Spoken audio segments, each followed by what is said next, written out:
Olá, a graça e a paz, Deus abençoe muito a sua vida. Quero compartilhar com você um devocional porque nos aproximamos do dia da Bíblia e é muito importante olharmos para o Salmo de número 150 e pensar neste que nos convida a louvar sobre um pilar muito importante, por exemplo, para a Reforma Protestante, sola Escritura. Somente a Escritura é que nos incentiva a louvar ao Senhor. Então pense comigo na leitura desse Salmo, que ele é um convite para que adoremos nos dias de hoje e adoremos também com olhos na eternidade, pensando que para sempre vamos louvar ao Senhor. Portanto, diz assim a palavra de Deus: louvem a Deus no seu santuário, louvem a Deus no firmamento, obra do seu poder.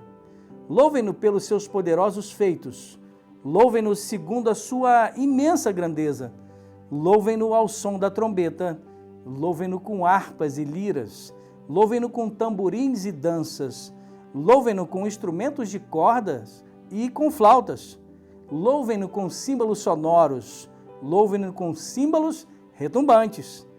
Todo ser que respira, louve o Senhor. Aleluia! Quando olhamos para o livro dos Salmos, podemos pensar o seguinte: ele tem um portal de entrada que é maravilhoso, que são os Salmos de número 1 e o Salmo de número 2. Um portal de entrada celestial, porque ao adentrarmos nos Salmos, temos a perspectiva da eternidade, temos a perspectiva da volta de Jesus. Por exemplo, quando você olha para o Salmo de número 1, você vê uma palavra que orienta, e orienta aquele que é justo, porque medita na lei do Senhor de dia e de noite.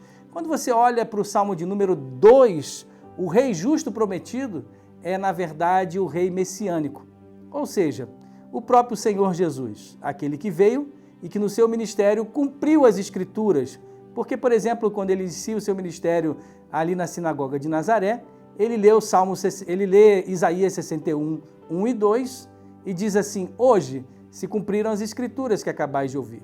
Portanto, o Salmo de número 1 e número 2 é esse portal de entrada para a teologia do saltério.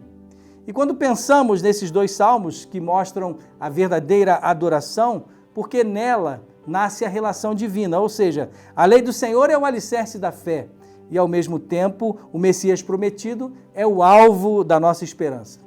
Os 150 salmos, eles estão divididos em 5 livros, e esses 5 livros vão espelhar justamente o Pentateuco.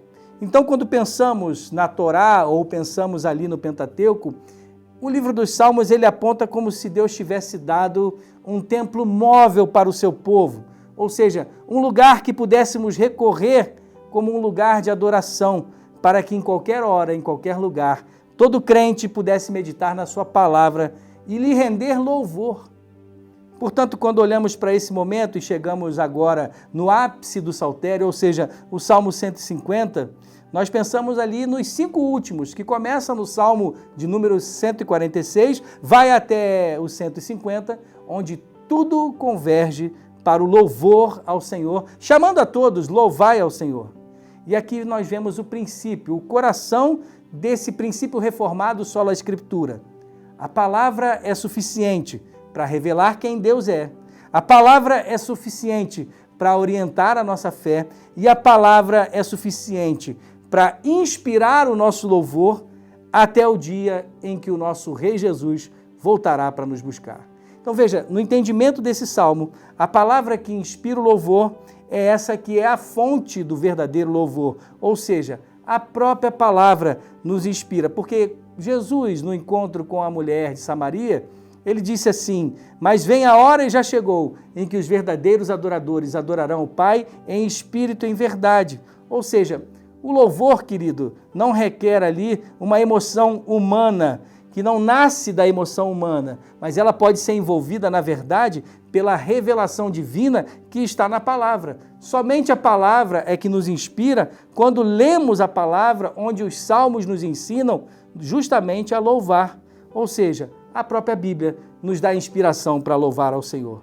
Em segundo lugar, a própria palavra anuncia esse rei que merece todo louvor, ou seja, Colossenses 3,16, por exemplo, vai dizer que a palavra de Cristo deve habitar ricamente em nós, que a palavra de Cristo habite ricamente em cada um de vocês. Ou seja, e no final desse versículo ele vai dizer, louvando a Deus com salmos e hinos e cânticos espirituais, com gratidão no coração.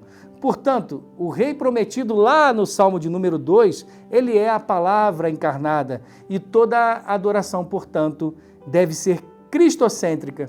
Por exemplo, não há um caminho para nos aproximarmos de Deus senão por meio da palavra. E Cristo é o centro dessa palavra. Eu quero fechar esse breve devocional pensando comigo e com você. Se a própria palavra nos inspira, se a própria palavra nos ensina e apresenta que devemos adorar o Rei que está prometido e ele voltará, que é Cristo Jesus, a palavra nos conduz num louvor até a eternidade. Se você olhar Apocalipse, capítulo 19, versículo 6, vai dizer assim, aleluia, assim como no final do Salmo 150, pois reina o Senhor nosso Deus Todo-Poderoso. Ou seja, o Salmo 150 que lemos aqui, ele na verdade antecipou o louvor eterno da nova criação, novos céus e nova terra. Tudo que tem fôlego, ou seja, tudo que recebeu o sopro de Deus, o sopro da vida, é convidado a se unir à sinfonia celestial que haverá na eternidade. Portanto, assim como a Escritura começa em Gênesis 2,7 com o sopro criador e termina com o sopro redentor de Apocalipse 22,17, o saltério termina com esse sopro de adoração. Salmo 150, versículo 6. Todo ser que respira, louve ao Senhor, aleluia. E é por isso que a gente pode citar também Herman Bavinck, que disse, a revelação culmina na adoração eterna. O fim de toda teologia é a doxologia, ou seja, adoração ao Senhor.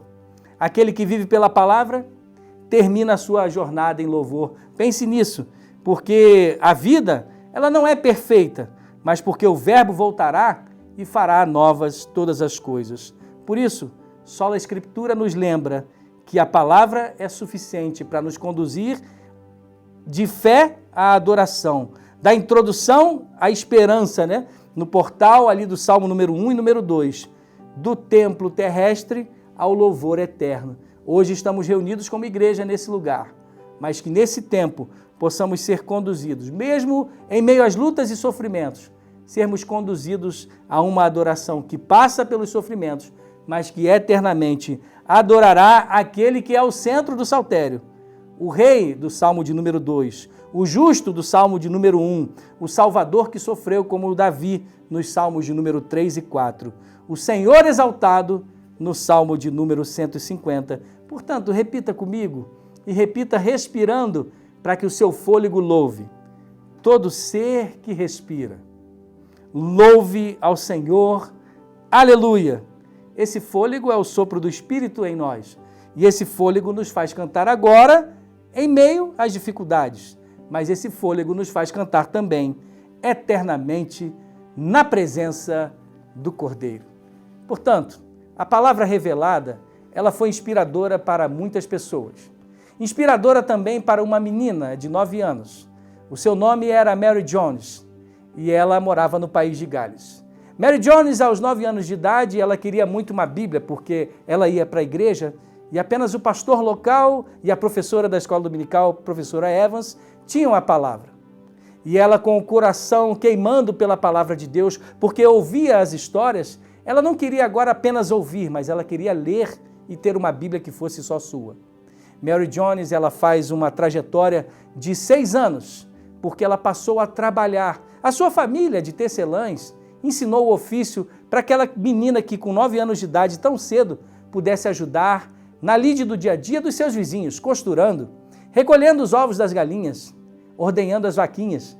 E assim, com cada moeda que ela ganhou, ela foi juntando o valor de uma Bíblia Sagrada. Valor esse que se comparava, como pudéssemos dizer nos nossos dias, ao valor de um carro popular, por exemplo.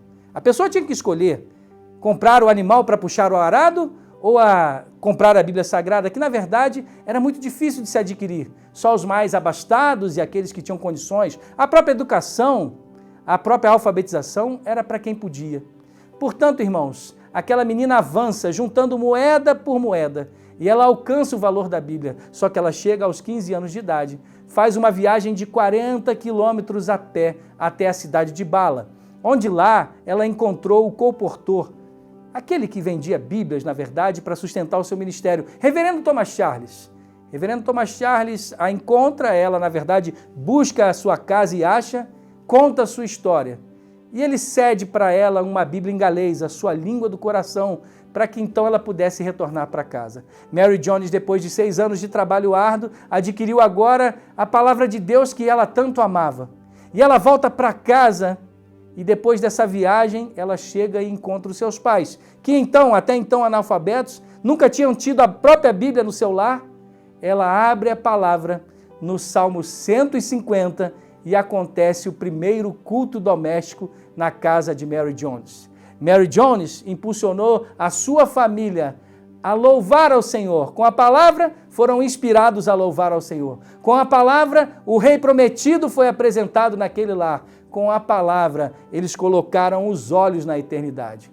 A história não termina aí, porque o amor daquela menina impulsionou o coração do reverendo Thomas Charles, que se reuniu com seus amigos, se reuniu com pastores, empresários da época, que construíram uma sociedade da Bíblia, que pudesse produzir a Bíblia por um preço mais acessível, que pudessem traduzir a Bíblia numa linguagem que todos pudessem atender. Entendendo assim na sua própria língua do coração, a Bíblia foi espalhada. O fato é que hoje somos Sociedade Bíblica do Brasil, há 77 anos em solo brasileiro, porque essa menina impulsionou no coração daqueles homens no século XVIII, impulsionou ali o coração daqueles homens a criar a primeira sociedade bíblica, a Sociedade Bíblica Britânica Estrangeira. E avançando pelo século XIX, muitas outras sociedades bíblicas nasceram. Somos hoje, irmãos, mais de 170, espalhados pelo mundo, semeando a palavra que transforma vidas. Por isso, celebre o Dia da Bíblia pensando que uma criança de 9 anos pode impactar a sua vizinhança, o seu bairro, a sua nação. Como Mary Jones, que impactou o mundo, criando, por exemplo, no nosso coração o desejo de amar cada vez mais a palavra de Deus. Por isso, celebre o Deus da Bíblia, celebre a palavra de Deus e vamos juntos semear a palavra que transforma vidas. Deus abençoe o seu coração, celebre o Dia da Bíblia. Realize um Dia da Bíblia infantil. Prepare convites, decoração, versículo para memorizar, atividades e um presente. Use a história de Mary Jones, inclua uma saída missionária para distribuir materiais bíblicos com as crianças, priorize segurança e orientação pastoral. Inclua no culto um testemunho curto e verdadeiro de vida transformada pela palavra. Prepare aquele que vai testemunhar e defina com ele o tempo. Direcione parte das ofertas para alcançar comunidades terapêuticas, encarcerados e vulneráveis. Encaminhe as ofertas para SBB e mostre como a doação será usada.